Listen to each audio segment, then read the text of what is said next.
si ate ang nagpaaral sa kanya. Mm. So would you say na tumanaw ka ba ng utang na loob sa ate mo? Alam mo, kahit di ko pa nakikilala yung kapatid mo, yung totoo, I admire your sister because that's not easy being the breadwinner. Isipin mo yung para sa'yo, ibibigay mo pa sa pamilya mo. Minsan nagkukulang na nga eh. Kaya nga. Ibigay mo pa respect willingly, ako. lovingly. Yes. Nakikita mo yung mga taong sinuswerte sa buhay. Grateful. Mm. Grateful and marunong mag-return ng favor. Hindi one way. Yeah. Diba? Ang galing. What goes around comes Around. Anong instance nung kabataan mo na naalala mo na, oh my God, akala ko okay kami, pero mahirap pala talaga Oo nga, kami. tama si Bray. Ano yung turning point sa boy mo? Shit, mahirap pala kami. Hindi pala kami mayaman or may kaya. Though at first,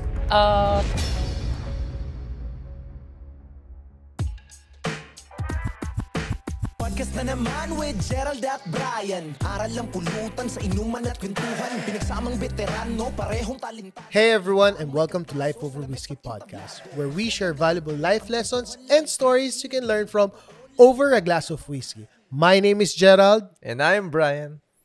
Kakaiba ngayon, ano? Ako nag-open, hindi si Bray. Umaiba naman kasi. Maiba lang. Lagi na ako nag-i-intro eh. So, direct, grabe. I'm excited for tonight's episode. Kasi someone that I know, recently knew, said yes to becoming a guest sa podcast episode na to. And he has guested on other podcasts na rin. But this time around, he's gonna share or maybe reveal, no? Yung mga parte ng buhay niya, hindi pa niya na babanggit on any podcast show. Ako, basta isa lang ang alam ko.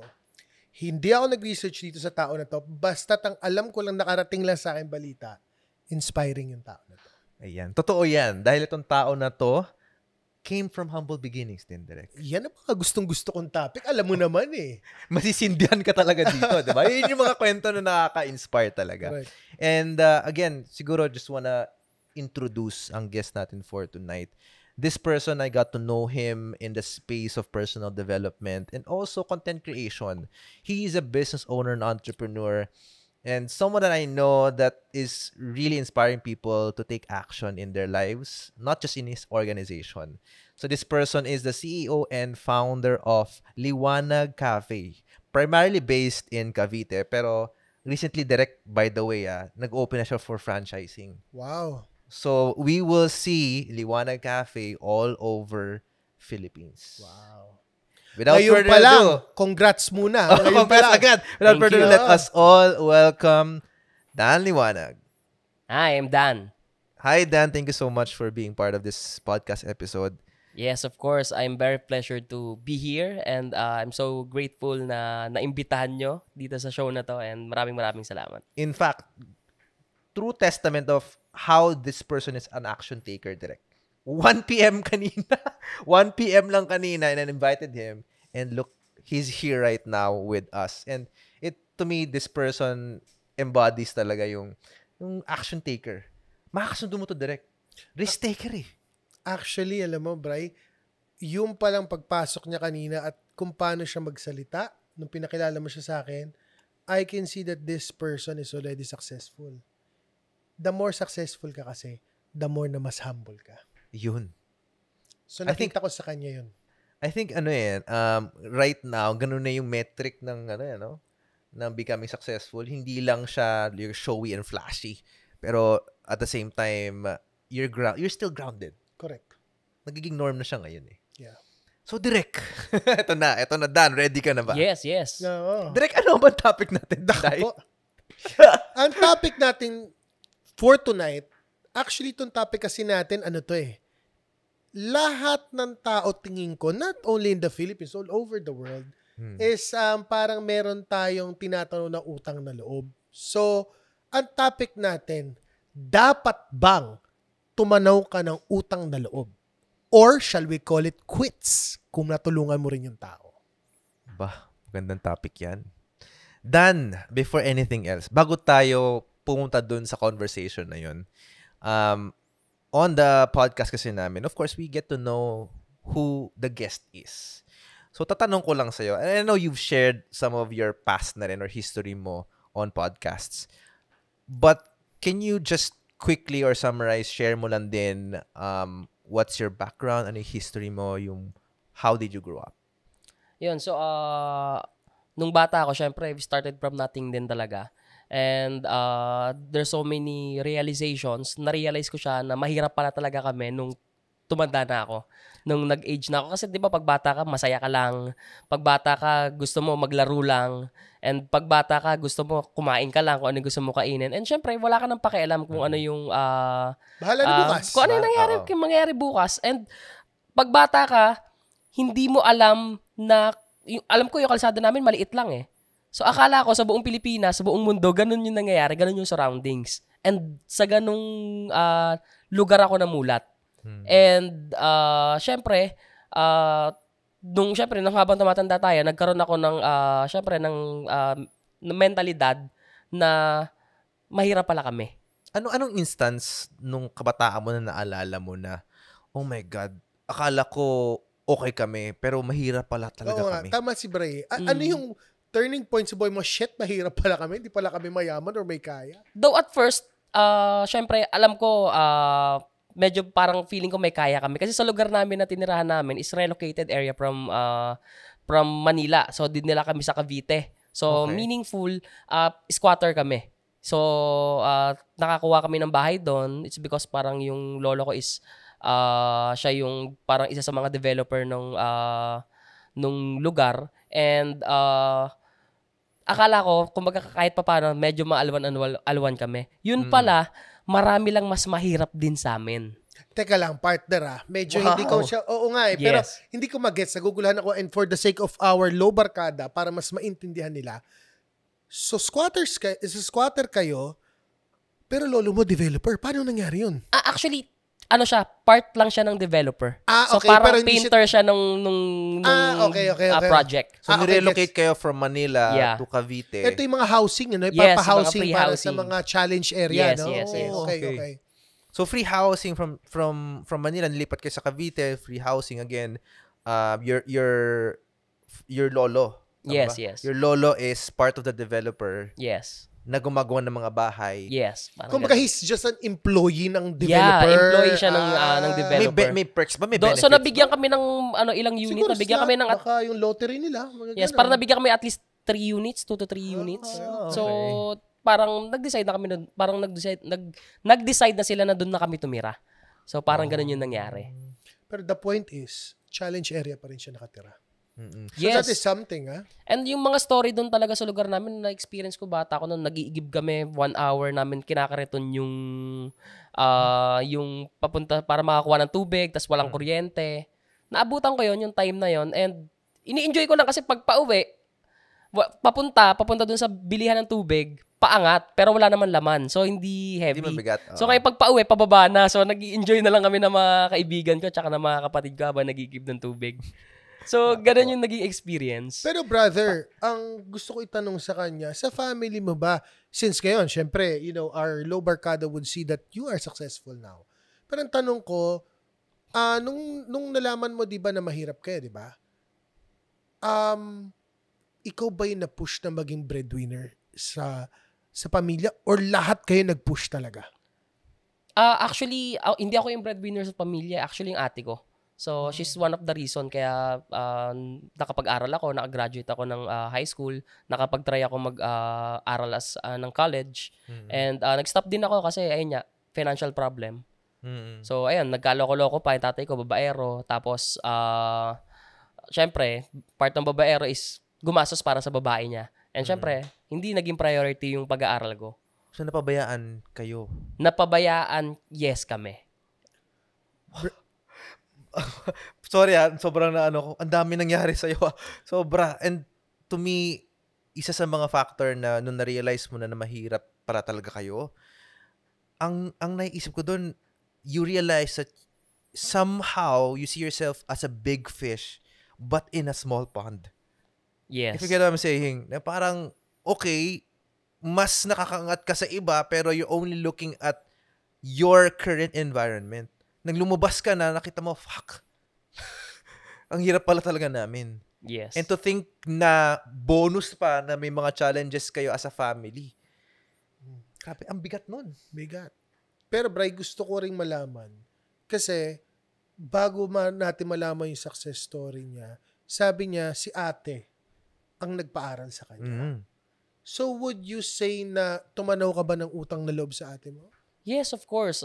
Syempre, bumabawi rin ako sa kapatid ko. So, right now, as a family, minsan ako na yung nagtitreat sa family, paglalabas kami. And, syempre, pag pupunta sila sa restaurant, ako bahala. How about And, financial support? Of course, sa family, nag-support ako sa mother namin. Kasi since yung mother na lang yung meron kami ngayon, so focus kami kay mother. And sila, may business din kasi sila. And okay din sila as financially. That's nice. That's nice. At least, I guess, isa sa mga unang tao na nakatulong talaga sa yung ate mo. Yes. She's the best. Talagang napaka-selfless niya nung mga panahon na yun. Yung time na yun, she was not successful yet? Or hindi pa siya ganun She's ka-stable? not successful. She's really working hard for her family. Grabe, And, no? So may family siya nung time na tinutulungan Yes, niya? may asawa siya and napakabait din ng asawa niya.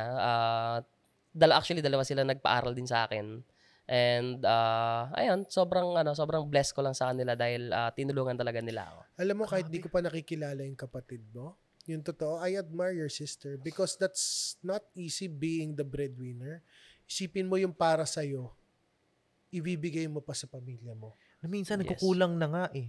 Kaya nga. Ibigay mo pa respect willingly, lovingly. Yes. And to think na may pamilya na rin siya. Yes.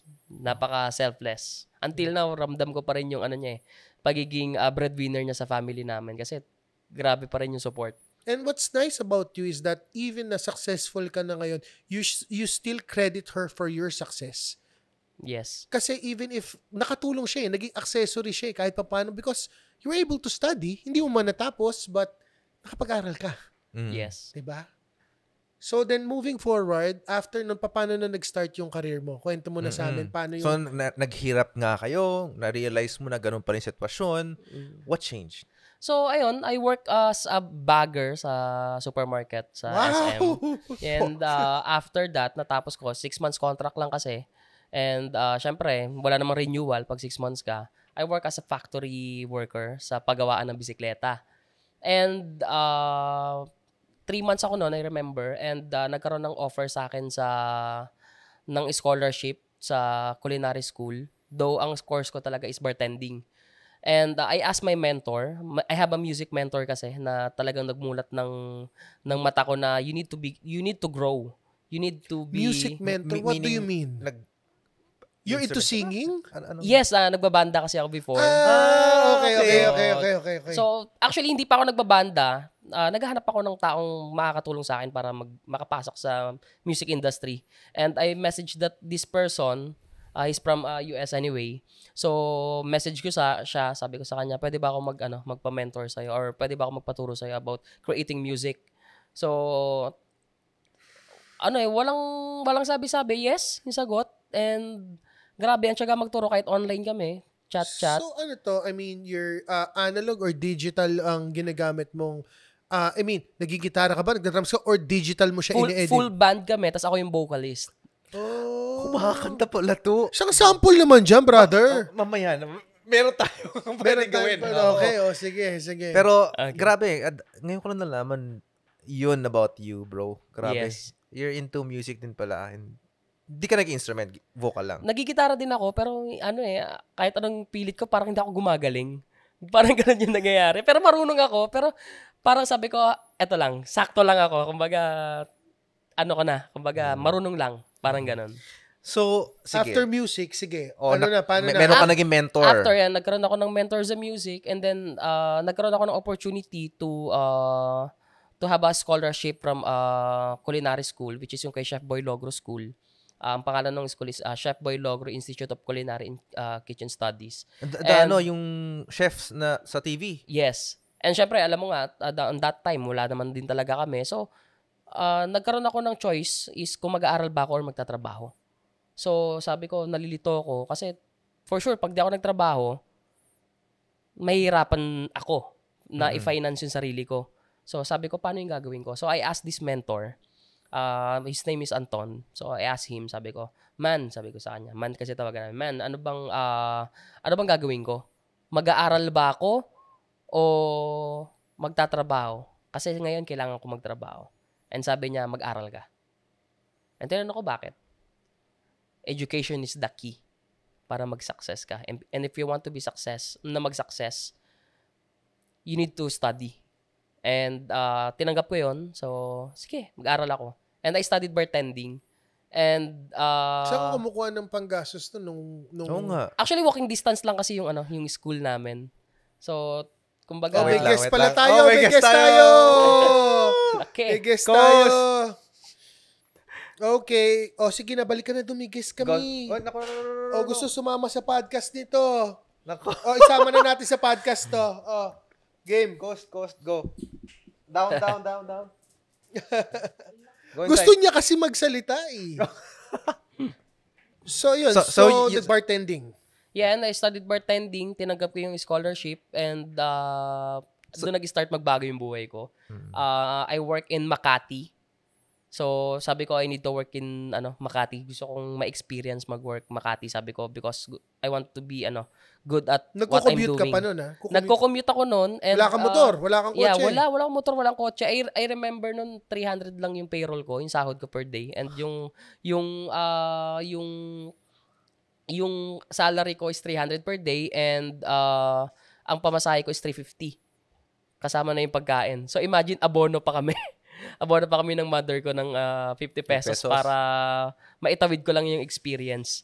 And nangyari yun, tinuloy-tuloy ko lang. Sabi ko, I need to have experience. So, para makapag-apply ako sa mga mas magagandang restaurant or mga fine dining restaurant. So, you finished bartending Yes. under Chef Boy Logros. Yes.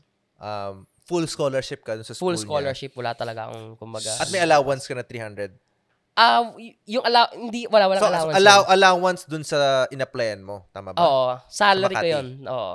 So, would you say na may utang na loob ka kay Chef? Yes, actually, grabe yung pasasalamat ko sa kanya. So, till now, we have a connection. Lagi kong sinasabi sa kanya, Tay, maraming salamat because you give me a chance na na-improve yung sarili ko na may kaya kong gawin. And ma-fulfill kung ano yung dream na meron ako. So, he's actually the one na nag-build ng pangarap ko. Kailan kayo huling nakita ni Chef Boy Logros? Actually, nakita kami last week sa SMX. So, nagbenta kami ng franchise sa Philippine Franchise Asia. And knowing na sobrang busy niya, nag-support pa rin siya sa booth namin, dun sa space namin, and congratulate me and picture, syempre, to promote my business. So, even kahit ang layo na, ang tagal na, pinopromote niya pa rin ako. So, until now, grabe pa rin yung mentoring tsaka yung helping na ginagawa niya. Nung nakakausap mo siya recently, were you able to say those things? Kasi sabi mo na maraming salamat tayo, na gano'n. Yes, actually, may pumupunta rin talaga ako sa bahay niya. So, kami yung gumawa ng mahabang lumpia, pinakamahabang lumpia sa buong Pilipinas. That's actually parang mga 10 feet. Wow. So, ang haba nun, tas mataba, parang mga 1 meter round yung lumpia. So, magdamag namin ginawa. So, ayun. So, I still, kumbaga, kumo-connect pa rin ako sa kanya. It's because, ang sarap niya kasi kasama, sobrang humble. Imagine, a person na grade 1 lang yung tinapos. Ang daming pinag-aral. So, would you say na ngayon successful ka? Diba parang, we're talking about utang na loob. Were you able to bring back that favor that he was able to give you a chance? Yes. Nabalik mo ba sa kanya in your own ways yung utang na loob? Yes, of course, yung gratefulness ko sa kanya, and ngayon siya yung gusto kong gawing brand ambassador ng business ko. Yun. So ayun yung goal namin na magkaroon kami ng partnership na ganun. Yeah. And he's okay with it. So pinag-uusapan din namin. Tingnan mo, Brian, no? Grabe. Ang galing, no? Makikita mo yung mga taong sinuswerte sa buhay. Grateful. Grateful and marunong mag-return ng favor. Hindi one way. Yeah. Diba? Ang galing. What goes around comes Around. So, after that, so curious ako after Boy Logro. After Chef Boy Logro yun. Paano ka napunta sa negosyo mo ngayon? Kasi, sabi mo, you were applying, nagbabartend ka sa mga bars, I would assume, sa Makati. So, ayun. Paano ka nag-shift? Ayun, 300 pesos sahod ko noon that time. Tapos 350 nga yung allowance ko dapat per day sa Balikan, Cavite. tapos baon mo pa pagkain. So, syempre, hindi ako tumigil. Ayun lang naman yung ginawa ko. So, I applied with another restaurant na mas maganda yung concept and mas mataas syempre yung sahod. And nag-start yun doon. And aside from doing that, working, nagawa ko ng music production ko. Wow. Oh, nag-music production Yes, pala. I have indie music production. Its name is Be Right Back Production. So, Until now, meron pa? Hindi na. Hindi Hindi mo Kasi natin I choose kinontinue. business na yan. So, no time na yun, you started that. Ayun yung parang sideline ko, yung events, music events. And gumagawa ko ng mga maliliit na concert. B-side, sa iba't ibang mga bars dito sa sa Makati. So, ang dami kong mga naging friends kasi na na mga nagbabanda din. So, ayun, gumawa ako. Even Luneta, ako ng events, concert event doon. And nilaunch yung music video ng banda ko nun doon. So, ayun yung mga naging learnings ko doon. And sabi ko, kaya ko gawin tong mga bagay na to. So, ginawa ko lang ng ginawa. So, ano yung naging pivotal moment mo na you shifted now fully into entrepreneurship? Yeah, so first love ko kasi is restaurant eh. Sabi ko, gusto ko rin magkaroon ng restaurant ko. So, nagsimula sa pangarap na gusto mong magkaroon ng sarili mo. So, sabi ko, gusto kong matry. And knowing na sa family namin, walang entrepreneur, walang negosyante. And nung nag-asa ko sa parents ko na I will try to open a small cafe, syempre, pinigilan nila ako. And syempre, matigas din yung ulo ko. Sabi ko, gusto ko subukan to. And I know kung gagawin ko to and tuloy-tuloy ko gagawin. For sure, this business will be, magsasuccess. Will fly. So, ayun, tinuloy-tuloy ko lang. And up to now, right now, magiging 6 branches na kami. Wow. Without franchise pa. Wala pang franchise. So, lahat yun, owned mo yun. That's company Ikaw lang owned. talaga. Yeah. And I have partners din sa sa ibang mga branches. Okay. And mag-open din kami next year ng Thai concept. So, ang goal na namin ngayon sa Liwanag Cafe is to open a group of restaurants. So, iba't ibang brands. So, Thai, Japanese, Chinese, Filipino fusion, and kung ano-ano pang mga brands na maisip namin. So, Nararamdaman mo ba or nakikita mo ba yung aura na meron si Dan? hindi. Grabe ang grit, pare. Grit, alam mo naman tayo, favorite natin sinasabi, lalo sa mga low barkada, is grit and resiliency. Ito ang guest na perfect example ng mataasang grit and resiliency. Pogs. Alam mo ba yung Pogs? No. So, meron kami kasabihan dito sa Life of a Risky Pogs. Cut the long story short, ang ibig sabihin nun is, it stands for pursue obsession, gain success. So, may mga bagay sa buhay natin talaga na marirealize mo, dito talaga ako, ito gusto ko. I'm gonna go at it no matter what it takes. I'll be successful. Yes. So, yun ang characteristic na meron ka. And I think a lot of people would be inspired knowing na regardless of what happens, so as long as you choose to show up. Alam mo yun? To show up and be there. Yung kung yun talagang gusto mo, to show up and be there, eventually you get to where you wanna go. Pero bro, eto nakita ko kasi na meron kang past photo na medyo malaki ka nun eh. Oo. Tapos nagulat ako na how many pounds did you lose? Relax na tayo, sober man o tipsy. Aral makukuha mo sa life over.